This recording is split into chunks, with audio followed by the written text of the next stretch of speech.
There is an app that hands you $25 off your first dinner, gives you up to 25% back on every meal after that, and it costs you nothing to download. Sounds like free money. And whenever something sounds like free money, my job is to find the part nobody put on the homepage. The app is called inKind. Restaurants use it to get cash upfront, and in exchange, they give you discounts and store credit. It is a real deal. I've run the numbers, but it's only a real deal under one specific condition, and if you miss that condition, you'll talk yourself into spending more, not less. Now remember, this is not personal financial advice. I'm just breaking down how inKind works, where it can genuinely save you money, and 2 traps that turn a good app into an expensive one. So by the end of this, you'll know in about 3 seconds whether it's worth using for any given meal. Welcome to your Money on Easy mode with Damien.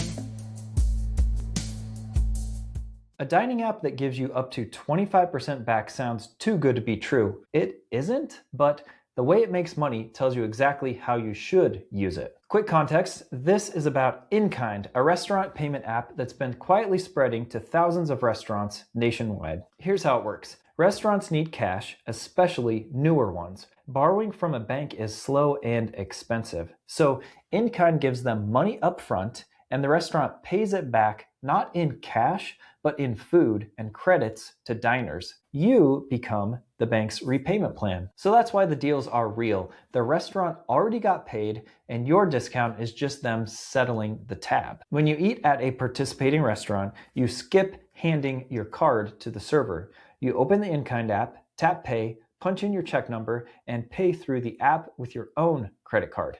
2 things happen. First, you can apply a coupon, and these show up constantly, things like $25 off of $75. And second, you earn inKind cash back, somewhere between 5 and 25% depending on the restaurant and the day, and that credit sits in your wallet for a future meal. You can think of it like a coffee punch card that also takes a chunk off of today's bill. The punch card only matters if you're actually coming back for more coffee later. Same logic here. The cashback is only valuable if you'll spend it before it expires, and we'll get to that expiration date because it's shorter than you think. One more thing, because you pay with your own card through the app and inKind codes as a dining purchase, you still earn your credit card's dining rewards on top. So a good dining card stacks right on top of the inKind discount. If you're not sure which of your cards earns the most on restaurants, I broke that down in the episode on how to actually use credit cards. So before your next dinner out, go to inKind.com/explore and type in your city. If a place you already love is on the list, then you've found some free money. If nothing looks familiar, well, then you've got an answer. The single question that tells you if a dining deal is real or a trap is, would you have eaten there anyways? Quick context, we're talking about inKind, the app that gives you discounts and cash back at restaurants. I call this the already going test, and it's the whole episode in one line. If a restaurant you were already planning to visit is on inKind, then the discount is true savings. You are going to spend the money regardless, so $25 off and 20% back is found money. That's a green light. Here's an example from a diner who tracked it. Her bill came to about $96 before tip. She had a coupon for $25 off of $75, which dropped her bill to around $71.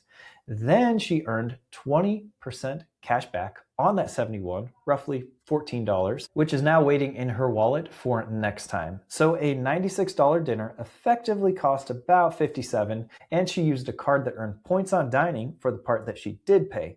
Now, that's a real repeatable win at a place that she already liked. So here's where it gets a little smarter. If you have a fancy dining credit card, like one with a Resi or restaurant statement credit, you can sometimes stack those. But know this quirk. When you pay through inKind, your tip posts as a separate charge, and on many cards, only that tip portion triggers that credit. So the math gets a little bit tricky. So keeping this on easy mode, the simple rule is if you've got a coupon and decent cash back, then inKind usually wins. If you've only got a card credit and no inKind coupon, then paying the restaurant directly might be the better play. But you know, this is your money on easy mode, so you don't need to optimize every dollar. You just need a default, and that default is the already going test. Make a short list of 3 restaurants you already go to regularly. Check each one at inKind.com/explore today. Any match is a standing discount on spending you would do anyway. Quick question. If someone handed you $10,000 right now, would you know exactly what to do with it? Honestly, most people don't. And that uncertainty,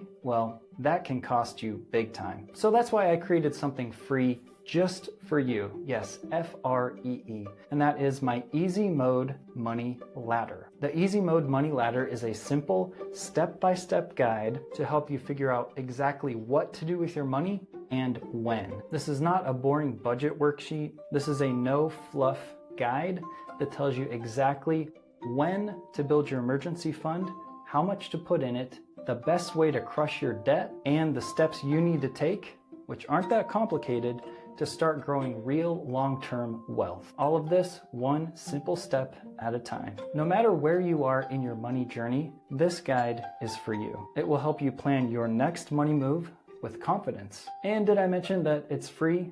Yep, totally free and will always be free. If you want this guide, and I think you should, then go to my show notes and click on the link to my Stan store. That's simply my internet storefront where I give away this guide for free. Download it, follow it, and let's put your money on easy mode. Now, back to the show. The fastest way to lose money with a money-saving app like inKind is to let it talk you into spending where you weren't going to. inKind has 2 traps that do exactly that. inKind is a restaurant app with real discounts, but a couple of features can quietly flip those against you. Trap number 1 is buying inKind cash. The app lets you pre-buy credits, like loading a gift card, and they sweeten it with a little bonus. Sounds great until you see the minimum. You have to buy around $500 at a time.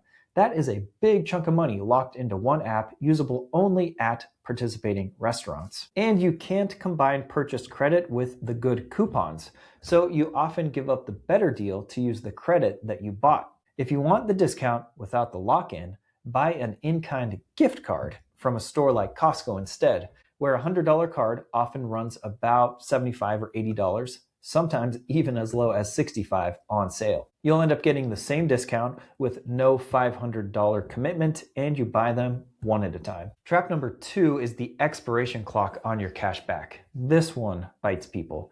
Your earned cash back expires 2 months after the end of the month you earned it. So earn it in January and it's gone by April 1st. But the good news is anytime you make another inKind purchase, that clock resets and pushes the expiration date out. So the cash back is only valuable if you're a regular. If you used inKind once on vacation and earned $20, that 20 is probably gone before you're ever near one of those restaurants again. If most of your dining out happens on trips, the better play is a travel spending strategy that I covered in the episode on why your vacation is overpriced. The pattern across all of these traps is that each one nudges you to commit more money faster to a single app. A real deal never requires you to pre-spend. So if you're tempted to buy inKind cash, stop and check the Costco gift card price first. And open your inKind wallet right now to see if you've got cash back that's quietly counting down to its expiration. That's inKind. This is your homework. Open inkind.com/explore.